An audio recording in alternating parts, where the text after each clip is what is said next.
Okay, so today we have a somewhat peculiar request on stream. Chris said for a joke on stream, has there been any cave divers attacked by sharks? So I said, you know what, we'll type it in. And it just so happens that there's a couple of videos. This one is called Why Was He Eaten Alive? The real reason behind the St. Croix cave wall dive disaster. So we're going to see what this is about. But before we do, if you do actually like my videos, then please hit like and subscribe. It supports me, supports the channel, and I do appreciate it very, very much. And don't forget to follow the original creator, which is called Disaster Digest. Right. Oh, I need to get my headphones in. I am not prepared. Let's go. Imagine diving into the deep sea, surrounded by amazing marine life. I wouldn't do it. But suddenly, everything changes, and you're in a battle for survival, facing the challenge of deep sea creatures, thirsting for your blood. Join us in a gripping story where the beauty of the ocean becomes a chilling struggle. He's dramatic, this guy, isn't he? These sea creatures are thirsting for your blood. Probably just hungry, not your blood, anything that comes past. This is the unforgettable St. Croix wall dive, a diving disaster which is difficult to digest. Right, okay. Why did he get eaten by a shark? This is a story that's difficult to digest. Is it because he had a scuba suit on? Let's go. November 1996. Oh, wow, 30 years ago. Professional divers were studying the marine life of the Cane Bay Wall while they were diving near St. Croix. Right. A week ago, they had placed some traps. Today, they planned to gather the samples and perform more measurements. Right. With hundreds of dives under their belts, all three of these people were seasoned divers. Doesn't matter. The three of them had a combined. It doesn't matter how seasoned you are at diving. You're not going to outrun a shark if it wants to eat you. Doesn't matter what you are. Experience of almost 1,000 dives. Two of the men, Brett and Robbie, started collecting Hang on, samples. 1,000 dives. Two of the men. Why is Robbie a whodunit picture? Could he not take a picture in before he got et? Is that what's going on here? Brett and Robbie started collecting samples as soon as they reached the depth of the traps, which is around 220 feet, wow, or that's 67 deep. meters. That's deep. While monitoring their depth and time, Rod, the third man, spotted two oceanic white-tip sharks swimming far away. Fuck, they're great whites. They're great whites. They're not oceanic white tips. Okay. The third man spotted two oceanic white-tip sharks swimming far away along the wall. Right. Since the men were seasoned divers, they were completely fond of this. Yeah. Sighting sharks is a common occurrence when diving in the ocean. These open water species were exceptionally That's a sand enormous, tiger. measuring about 14 feet in length, and it was unusual to see them so near to land. Right. Thus, the three men took a quick break from their labor to snap a few photos. Right. They worked at depth for the allotted 15 minutes or so, and were around halfway through their dive. Okay. This indicated that it was time to return to the surface. In their ascent plan, Robbie would go first, followed by Brett and Rod at the top. Robbie, for some unknown reasons, had been breathing a little bit more during the dive.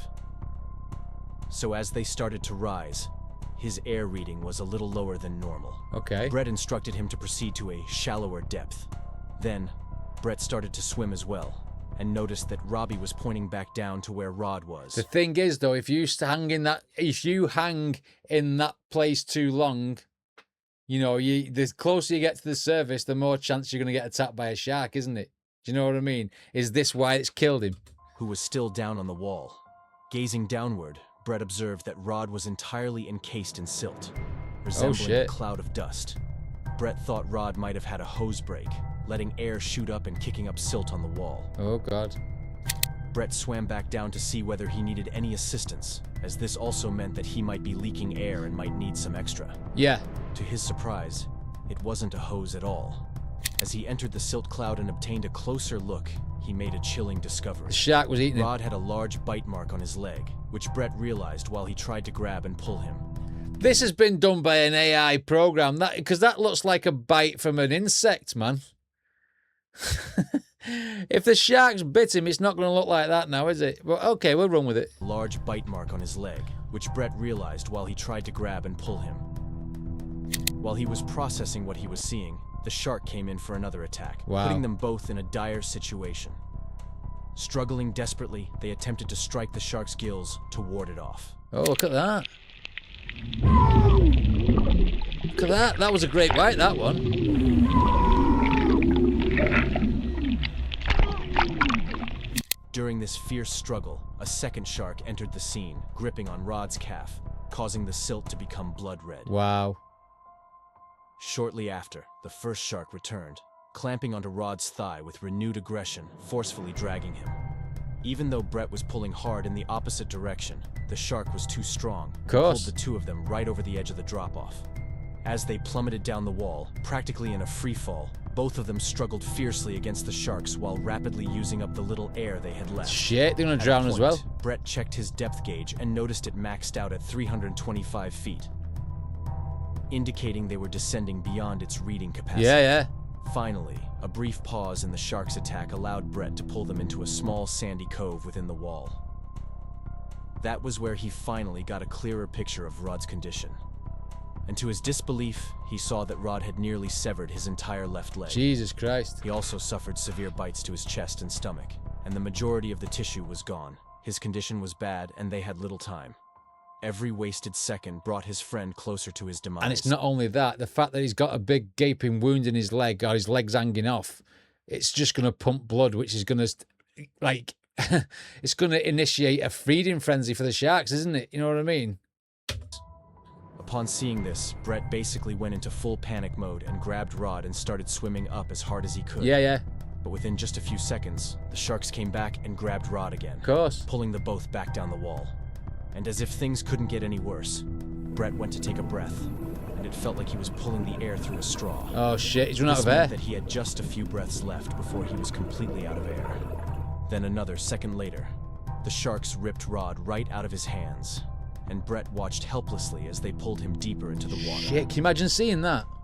Almost out of air now himself, there was just nothing he could do to help Rod No. anymore, so he had to refocus on saving himself. Unfortunately, he found himself hovering at nearly 400 feet or below the surface, Wow. with scant air remaining.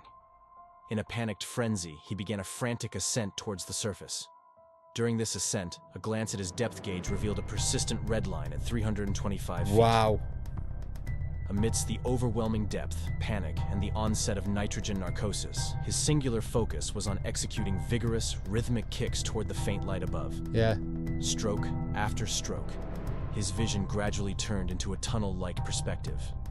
As he swam, That's his tunnel crazy. vision got smaller and smaller until he had one final thought, which was that he was so close and that he passed out about 30 feet from the surface. No way. In a stroke of luck, his buoyancy device retained just enough air to elevate him to the surface, allowing his head to emerge from the water. Ooh. Then, the pressure difference forced him to exhale and kick-started his breathing, and he woke up gasping for air. Whew.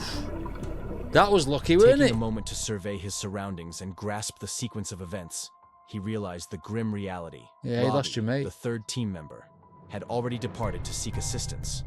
The haunting image of both of them disappearing over the wall, drenched in blood, convinced Robbie to assume the worst and urgently seek help. Yeah. Emerging from the profound depths, Brett's rapid ascent triggered the onset of decompression sickness. Yeah. The urgency to reach the shore gripped him, knowing that any delay risked unconsciousness or even paralysis. See, when you Which go, you have to go up in levels, don't you? While your body adjusts to the pressure of the water, don't you? I know that from like watching people do scuba diving lessons and what have you. Shallow waters, he quickly took off his scuba gear and sprinted towards the nearest couple on the beach.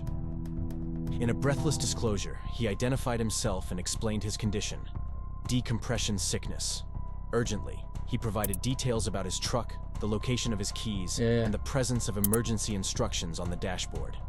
As he concluded these critical instructions, Brett dropped unconscious once again. Luckily, fate was on his side as fortune favored Brett. The couple he encountered happened to be a doctor and a nurse. How well-versed lucky is in that? decompression sickness. Rushing to his truck, they retrieved the instructions and swiftly made their way to a nearby hotel's phone. Wow. Because there were no decompression chambers on the island, they notified the marine lab where he worked, and they swiftly dispatched a medevac plane to retrieve him. Right. From there, he was taken from St. Croix and flown to Puerto Rico. Jesus In a surreal turn Christ. of events, the plane faced an oxygen shortage, necessitating an emergency landing on a highway. The sequence continued with a coordinated helicopter landing to cover the remaining distance to the hospital. Wow. Finally admitted, Brett began his journey towards an almost full recovery, with some enduring effects from the decompression sickness. God damn. Regrettably, Rod's body has never been recovered. Who'd have been it? Give this video a thumbs up and Wow. comment down below if you enjoyed the video. It will help in boosting our videos in the YouTube algorithm.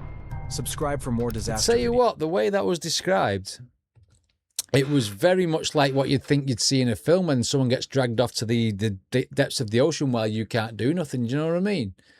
But can you imagine seeing your mate like that? You're trying to save him and everything. The shark's dragging you down as well, and your depth gauge is saying like, "Oh, this is the deepest I've ever been." Everything's gone faint up the top and everything. You know what I mean? It'd been that would have been scary, that, man.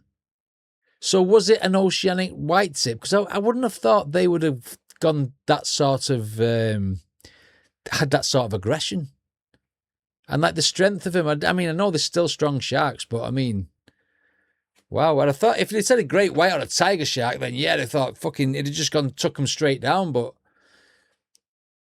reef sharks, people dive with them all the time, don't they? Reef sharks and stuff. Mind you, I suppose once one of them got the taste of blood, I suppose that might have started a frenzy. And once it's radared, the shark's radar's on the one that's been bit, then it's gonna keep attacking, isn't it? Wow, unbelievable. What did you guys think? Let me know in the comments. Don't forget to check out the original video. If you want to hang around here and subscribe to me too, I would appreciate it. And I'll see you next time.